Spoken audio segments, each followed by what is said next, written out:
Exonerated. For 22 years, Christopher Wickham carried a heavy load. He was a convicted felon and spent nearly 15 years in prison for a crime he didn't commit. This week, a judge clearing his name.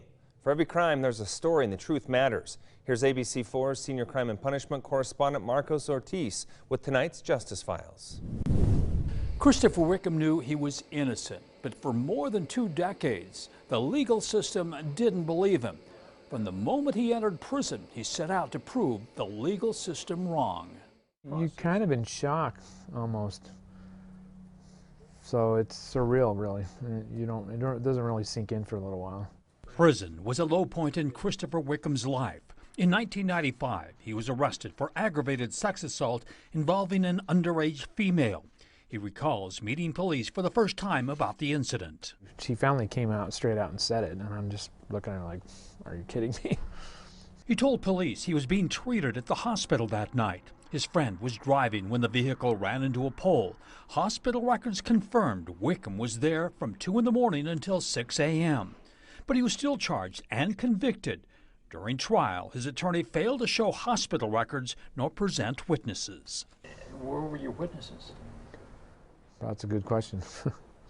I don't know. There was none brought by my attorney.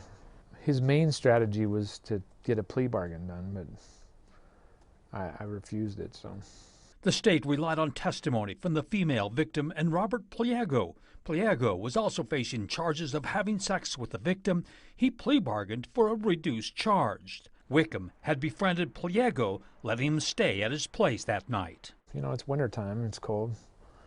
I'd rather not see him out in the snow, so. And Pliego paid him back by lying to the jury. For the next 14.5 years, Wickham set out to prove his innocence.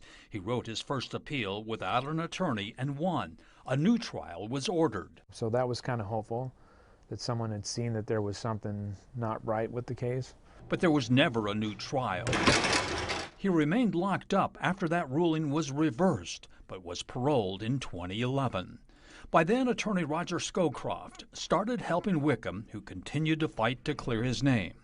Last year, the Rocky Mountain Innocence Center took over the case. Trial counsel didn't understand how important and crucial this alibi evidence was because he was not provided records. In each of his pleadings, Wickham claimed his original attorney failed to do his job. This week, and after 22 years, he was exonerated after a judge signed the order.